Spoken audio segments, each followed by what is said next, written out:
Билесиздерби, азыркы учурда көп фитналар болуп кетти. Ошол аялга тиешелүү фитналар аябай көбөйдү. Азыр мен муну айтпасам деле, бүт баары айтып чыгып атат. Бул аялдарга болгон фитнаны. Эми муну алдын алсак болот беле? Ушул даражага жеткирбесек болот беле? Албетте болот эле. Биз ошо пайгамбарыбыз саллаллаху алейхи вассаламдын хадисин, пайгамбарыбыздын насаатын укпай калгандыктан мына ушундай даражага жеттик. Мына ушундай аша чапкандыкка жеттик. Пайгамбарыбыз саллаллаху алейхи вассалам ушундай нерсе болбосун деп бизге пайгамбарыбыз өз насаатын мыкты деңгээлде айтып калтырды. А биздикилер ошону китепке кылып, ме окуп ал деп кыргызчага да которуп чыгарып коюшту, бирок тилекке каршы биздин жарандар окубай калды. Эгерде мына ушул нерсени окуй турган болсо, анда мен ойлойм, мына ушул фитналарды алдын алган болот элек. Эми ошол хадисти сиздерге жеткирейин. Алдын алуу кандай хадис бар? Пайгамбарыбыз саллаллаху алейхи вассалам айтат: "Иза жаакум мен тардауна динаху ва хулукаху."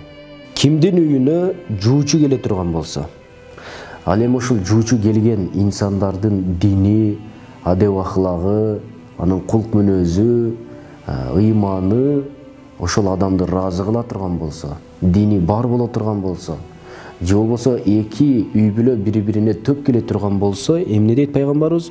"Фанкихуху", ага никелегиле деди. Тезинен баш коштургула деди. Эгерде андай кылбай турган болсоңор, анын байлыгына карап, анын унаасы барбы жокпу, үйү барбы жокпу, же болбосо анын бизнеси барбы жокпу, ушул нерселерине карап туруп силер башка ыймандууларды кетире турган болсоңор, анда эмне болот? "Илля тафалу такун фитнатун фил арди ва фасад." Андай кыла турган болсоңор, билип койгула. Жер жүзүндө фитна, бузукулук жана башка нерселер тарайт деди. Мына бүгүнкү биздин көрүнүш. Фасад деген сөз ошол TikTok'та бийлеп жүргөнүбүз мына ушул. А фитнатун деген сөз ошол аялдардын фитнасы. Пайгамбарыбыз ошол өз үммөтүнө айткан: "Мен силерге аялдардан өткөн чоң бир фитна калтырган жокмун" деп. Анткени эркекти азгырган ошол аялдардын сулуулугу, аялдардын фитнасы. Көпчүлүк нерсе, машина, башка нерседе болбой турган нерсе бул аялда бар. Эркекти азгыра турган нерсеси. Ошондуктан айылда эң фитна жаман сөз бар. Ажырашып келген аялга, келинге муну оозунда айткысы келбей атат. Ажырашып келген келинге барсаң сооп болот деген сөз бар. Бул өтө бузуку, жаман фитна, фасад. Аллах Таала жек көргөн, жана адамдар дагы жек көргөн эң жаман сөз ушул. Ал эмне себептен?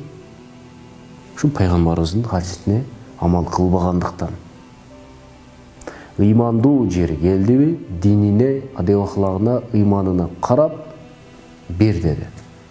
А бүгүнкү күндө биздикилер жок, анын эч нерсеси жок экен, анын машинасы жок экен, анын дагы эмне бизнеси жок экен деп кызын алып кала берет.